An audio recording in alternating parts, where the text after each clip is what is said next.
بسم اللہ الرحمن الرحیم۔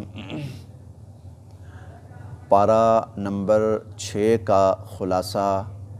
آپ حضرات کی خدمت میں پیش ہے۔ پارہ نمبر 6 کا آغاز جہاں سے ہوتا ہے تو ہم لوگوں کے لیے اس میں ایک بہت ہی بڑا سبق بھی ہے، حکم بھی ہے، نصیحت بھی ہے اور تعلیم بھی ہے۔ وہ یہ کہ لا يحب اللہ الجہر بالسوء من القول الا من ظلم، کہ اللہ تعالیٰ کو یہ بات پسند نہیں ہے کہ گناہ، برائی اور غلطی، سوء، برائی، گناہ، اس کا اظہار ہو، اس کو پھیلایا جائے، اسے اوپن کیا جائے، اسے نمایاں کیا جائے، اس کی تشہیر ہو۔ اللہ تعالیٰ کو یہ بات بالکل پسند نہیں ہے۔ لا يحب اللہ الجہر بالسوء من القول۔ پھر یہ بات تھوڑی سی وضاحت سے سمجھ لیجئے کہ اللہ رب العزت کو یہ بات بالکل پسند نہیں ہے کہ گناہ، برائی، بے حیائی، فواحشات، ان چیزوں کی تشہیر ہو، یہ چیز نمایاں ہو، یہ چیز اوپن کی جائے، یہ چیز پھیلائی جائے۔ اللہ تعالیٰ کو یہ بات بالکل پسند نہیں ہے۔ الا من ظلم، سوائے اللہ تعالیٰ فرماتے ہیں اگر کسی شخص پہ ظلم ہوا ہے اور وہ مظلوم ہے اور مظلوم ظالم کے ظلم کو ظاہر کرتا ہے تو وہ ٹھیک ہے، اس کو اجازت ہے تاکہ اس کا ازالہ ہو سکے۔ باقی برائی، گناہ کی بات کو پھیلانا،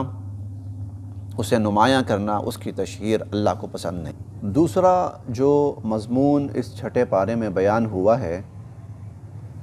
وہ یہود کے جرائم کو اللہ رب العزت نے بیان فرمایا ہے،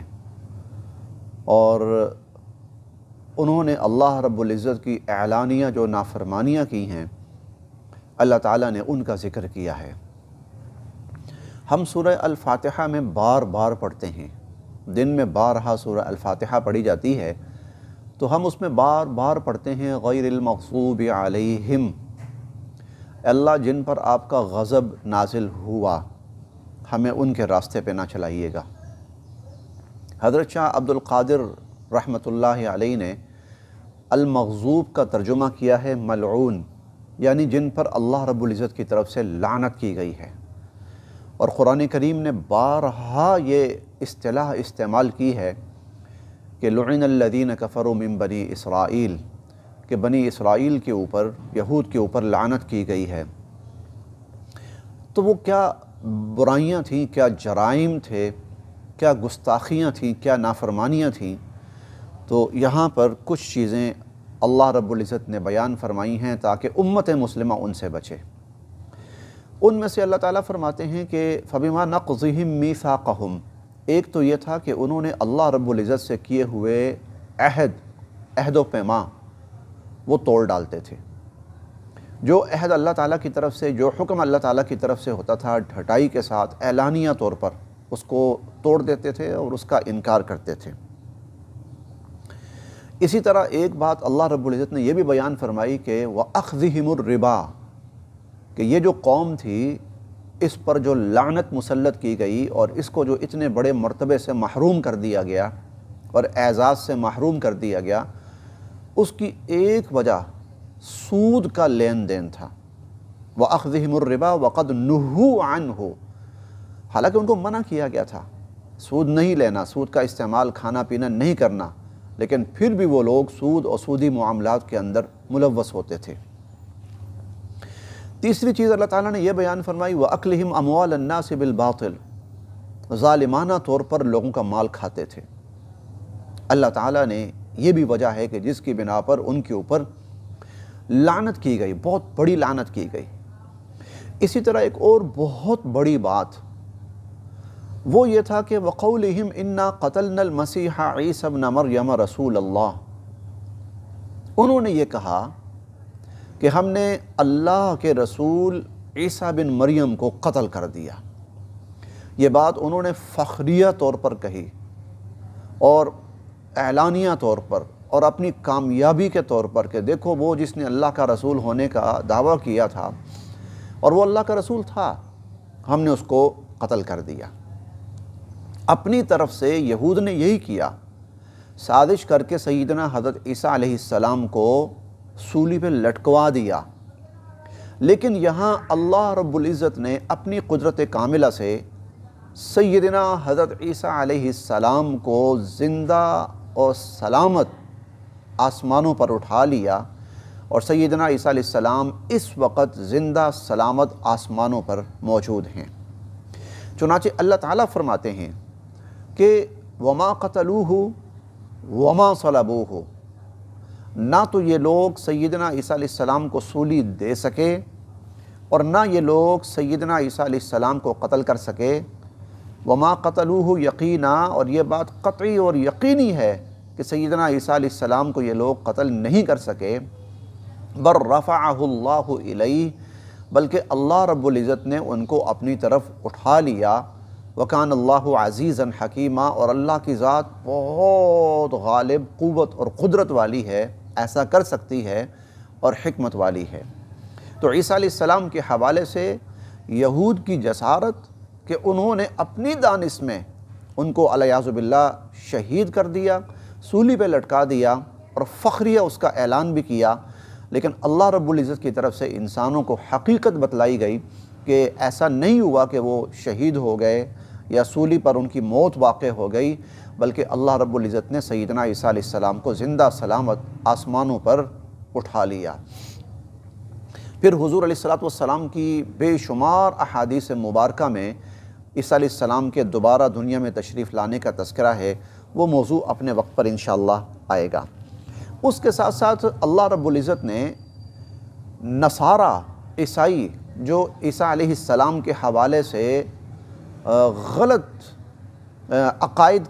کے شکار ہو گئے تھے، عقائد ان کے خراب ہو گئے تھے عیسیٰ علیہ السلام کے حوالے سے، اور وہ کہتے تھے عیسیٰ علیہ السلام اللہ ہیں، تو اللہ تعالیٰ نے صراحتاً اس چھٹے پارے میں فرمایا لقد کفر الذین قالوا ان اللہ هو المسیح ابن مریم، ان لوگوں نے کفر کیا اور وہ کافر ہوئے جنہوں نے کہا کہ عیسیٰ بن مریم اللہ ہے، اور پھر یہ بھی کہا ولا تقولوا ثلاثہ، یہ نہ کہو کہ خدا تین ہے، انتہوا خیر لکم، باز آ جاؤ اس بات سے، تمہارے حق میں یہی بہتر ہے، ان واللہ الہ واحد، اللہ تو واحد ہے، اکیلا ہے اور یکتا ہے۔ یہ تھی ساری وہ گفتگو جو سیدنا عیسیٰ علیہ السلام کے حوالے سے یہود کی جسارت اور نصارہ عیسائیوں کی ضلالت، گمراہ ہو جانا، اور سیدنا عیسیٰ علیہ السلام کا صحیح سٹیٹس۔ اور یہ بھی اللہ تعالیٰ نے فرمایا کہ جو لوگ اس قسم کی باتیں کر رہے ہیں نا، ما لہم بہ من علم، انہیں پتہ ہی نہیں ہے، ان کے پاس علم نہیں ہے، الا اتباع الظن،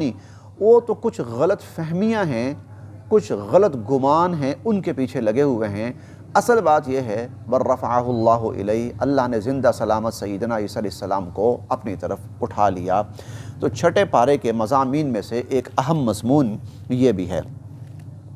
اسی طرح چھٹے پارے کے مضامین میں سے ایک اہم مضمون ہے کہ کسی شکاری جانور یا پرندے کے ذریعے کسی چیز کو شکار کرنا۔ یسألونک ماذا احل لہم قل احل لکم الطیبات وما علمتم من الجوارح، شکاری جانور کے ذریعے کسی بھی جائز جانور کا شکار حلال ہے، لیکن حلال ہونے کی کچھ شرائط ہیں۔ حلال ہونے کی جس جانور کو ذبح شکار کیا گیا ہے وہ شکار ہے،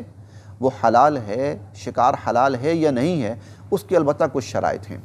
میں اختصار کے ساتھ چند شرائط عرض کرتا ہوں۔ نمبر 1، جس جانور کے ذریعے شکار کیا گیا ہو، کیا جا رہا ہو، جس جانور کے ذریعے، چاہے وہ کتا ہو، چاہے وہ باز ہو، چاہے وہ شکرا ہو یا کوئی اور اس قسم کا جس کے ذریعے شکار کیا جا رہا ہو، وہ تربیت یافتہ ہو، وہ تربیت یافتہ ہو۔ معلمین تعلمونہن مما علمکم اللہ، اور اس کا تربیت یافتہ کیسے ظاہر ہونا ہوگا کہ جب آدمی اس کو کہے کہ تم شکار پہ جھپٹو، اس کو ہنٹ دے، اشارہ دے، اس کو بھیجے تو وہ جائے۔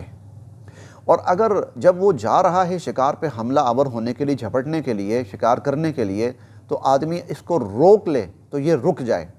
اور واپس بلا لے، واپس آ جائے، اور اس جانور کو زندہ سلامت اٹھا کے مالک کے پاس لے آئے تو اس کا مطلب یہ ہے کہ یہ جانور تربیت یافتہ ہے۔ مالک نے بھیجا تو جا رہا ہے، مالک نے روک دیا رک گیا، مالک واپس بلا رہا ہے واپس آ جائے، شکار کیا ہے زندہ سلامت یا جس بھی حالت میں ہے وہ شکار لے کے مالک کے پاس آ جائے تو یہ جانور تربیت یافتہ ہے، اس کے ذریعے شکار جائز ہے۔ ایک شرط یہ ہوئی۔ دوسری شرط یہ ہے کہ یہ جو مالک ہے جو بھیج رہا ہے، جو شکار کروا رہا ہے کسی بھی جانور کے ذریعے، یہ مسلمان ہو۔ تیسرا یہ ہے کہ جب یہ شکار پہ روانہ کرے تو فَكُلُوا مِمَّا ذُكِرَ اسْمُ اللّٰہِ عَلَيْهِ، اس پر اللہ کا نام لیا گیا ہو، بسم اللہ پڑھی گئی ہو، بسم اللہ پڑھ کر وہ جانور بھیجا گیا ہو تو اب وہ جانور جو ہے وہ حلال ہے، یا ذبح کرنے سے پہلے اس پر اللہ کا نام لے لیا جائے تو وہ جانور پھر حلال ہے، اور اگر اس کو بھیجتے وقت اللہ کا نام نہیں لیا گیا یا جب لایا ہے ذبح کرنے سے قبل اللہ کا نام نہیں لیا گیا تو پھر ایسا شکار جائز نہیں ہے۔ اس کے ساتھ ساتھ اللہ رب العزت نے اس چھٹے پارے میں حضرت آدم علیہ السلام کے 2 بیٹوں کا ذکر کیا۔ ان میں سے ایک بیٹا بہت نیک تھا، وہ حابیل کے نام سے مشہور ہوا۔ ایک بیٹا نیک نہیں تھا، وہ قابیل کے نام سے مشہور ہوا۔ یہ جو قابیل جو نیک نہیں تھا، یہ کسی حسد میں آ کر اور بھائی کے ساتھ کسی رنجش میں آ کر اس نے اپنے اس بھائی کو قتل کر دیا۔ قتل تو کر دیا لیکن اب اسے یہ سمجھ نہ آئے کہ میں اس کو کیا کروں، یہ جو مر گیا ہے تو اس کی لاش کو کیا کروں۔ تو اللہ رب العزت نے انسان کو یہ سکھانے کے لیے کہ کوئی فوت ہو جائے تو اس کا کرنا کیا ہے، کیونکہ اس وقت تک کسی کی موت واقع نہیں ہوئی تھی، تو فَبَعَثَ اللَّهُ غُرَابًا يَبْحَثُ فِي الْأَرْضِ، اللہ نے ایک کوہ بھیجا اور اس کوے نے دوسرے کوے کو مارا، مارنے کے بعد اس نے زمین کھودی، زمین کھود کر اس نے اس کوے کو اس زمین کے اندر گھڑے کے اندر دفن کر دیا۔ اس طرح یواری سوءۃ کیف یواری سوءۃ اخی، اس کو قاتل کو قابیل کو بتایا گیا کہ جب کسی کو ذبح کرنا ہو تو اس طرح ذبح کرنا ہے۔ یہ منظر دیکھ کر وہ قابیل قاتل کہنے لگا یا ویلتا، اے میری بدبختی اور میری شامت کہہ لیجئے کہ میں تو اس کوے سے بھی گیا گزرا ہوں، اس کوے کو بھی پتہ ہے کہ کسی کو ذبح دفن کرنا ہو تو اس کا طریقہ کیا ہے، تو میں تو اس سے بھی گیا گزرا ہوں۔ اس کے بعد اللہ رب العزت نے انسانیت کے لیے یہ حکم نازل فرمایا، من قتل نفسا بغیر نفس او فساد فی الارض فکأنما قتل الناس جمیعا، جس نے کسی بے گناہ مسلمان کو بغیر کسی وجہ کے مسلمان نہیں انسان کو، جس نے کسی بے گناہ انسان کو بغیر کسی وجہ کے قتل کیا، اللہ کے ہاں وہ ایسا ہے گویا اس نے ساری انسانیت کو قتل کر دیا، فکأنما قتل الناس جمیعا۔ اور اس کا دوسرا پہلو یہ ہے ومن احیاہا فکأنما احیا الناس جمیعا، جس نے کسی ایک انسان کی جان بچانے کی کوشش کی۔ انسان کوشش کر سکتا ہے، جان نہیں بچا سکتا، جان اللہ بچاتے ہیں، انسان کوشش کر سکتا ہے، لیکن کسی نے اگر ایک انسان کی، مسلمان کی بات نہیں ہے یہاں پر، ایک انسان کی جان بچانے کی کوشش کی تو اللہ کے ہاں ایسا ہے جیسے اس نے ساری انسانیت کی جان بچا لی۔ تو اللہ رب العزت نے انسانی جان کی حرمت کو یوں اس پارے میں بیان فرمایا۔ اس کے بعد اللہ تعالیٰ نے اسی چھٹے پارے میں 2 جرائم اور ان کی سزائیں بیان فرمائی۔ ایک ہے ڈاکہ، اگر کوئی لوگ مل کر ڈاکہ مارتے ہیں، ایک شخص مارتا ہے یا زیادہ لوگ مل کر ڈاکہ مارتے ہیں اجتماعی طور پر، تو اللہ رب العزت نے اس پر بہت سخت حد جاری فرمائی ہے۔ حد اس سزا کو کہتے ہیں جو اللہ تعالیٰ نے مقرر فرمائی ہے، وہ تبدیل نہیں ہو سکتی۔ تو اللہ تعالیٰ نے جو ڈاکو ہے، جو ڈاکو ہیں بھی، ان کے لیے سزا متعین فرمائی، اور سزا یہ متعین فرمائی انما جزاء الذین یحاربون اللہ ورسولہ ویسعون فی الارض فسادا ان یقتلوا او یصلبوا، یا تو ان کو قتل کر دیا جائے، ہلاک کر دیا جائے کسی بھی طریقے سے، او یصلبوا، یا ایک آپشن یہ بھی ہے کہ یصلبوا، کہ ان کو لٹکا دیا جائے، پھانسی جسے کہا جا سکتا ہے، سولی جسے کہا جا سکتا ہے، سولی پہ لٹکا دیا جائے۔ تیسری شکل یہ بیان فرمائی او تقطع ایدیہم وارجلہم من خلاف، کہ ان کے جو اعضاء ہیں ہاتھ اور پاؤں مخالف سمتوں سے کاٹ دیے جائیں گے، یعنی دایاں ہاتھ بایاں پاؤں یا بایاں ہاتھ دایاں پاؤں مخالف سمتوں سے کاٹ دیے جائیں۔ اور چوتھی ان کی یہ بیان فرمائی او ینفوا من الارض، یا ان کو اس علاقے اور اس شہر یا اس ملک سے وہ وطن بدر کر دیا جائے، ملک بدر کر دیا جائے، شہر بدر کر دیا جائے۔ تو جو ڈاکو ہے اس کے لیے کوئی رعایت نہیں ہے، یا تو قتل کر دیا جائے، مار ڈالا جائے، یا سولی پہ لٹکا دیا جائے، یا اس کے اعضاء کاٹ دیے جائیں، اور یا پھر اس کو وہاں سے نکال دیا جائے، علاقہ بدر، شہر بدر یا ملک بدر کر دیا جائے۔ قاتل جو ہے اس کے لیے اللہ تعالیٰ نے ڈاکو کے لیے یہ سزا متعین فرمائی ہے۔ اب اس کے ساتھ ساتھ ایک شکل اور بھی ہے، وہ یہ ہے کہ کوئی شخص ڈاکہ نہیں مارتا بلکہ چوری کرتا ہے۔ اب جو شخص چور ہے، چوری کرتا ہے، تو اس کی سزا اللہ تعالیٰ نے یہ بیان فرمائی کہ فَاقْطَعُوا أَيْدِيَهُمَا، کہ چور کا ہاتھ کاٹ دیا جائے۔ چور کا ہاتھ جزاءً بما کسب نکالا من اللہ، یہ اس کے عمل کی سزا ہے اور اللہ کی طرف سے اس کے لیے عذاب ہے، یہ نکالا من اللہ، اللہ کی طرف سے عذاب ہے۔ تو اللہ تعالیٰ نے اس پارے کے اندر ڈاکوؤں کی بھی اور چوروں کی بھی سزا بیان فرمائی۔ ڈاکو کو یہ سزا ہے اور چور کی یہ سزا ہے۔ مضامین اور بھی ہیں، لیکن اختصار کے پیش نظر یہیں پر آج کی ویڈیو مکمل کی جاتی ہے۔ اللہ تعالیٰ ہم سب کے لیے عمل کی راہیں آسان فرمائے۔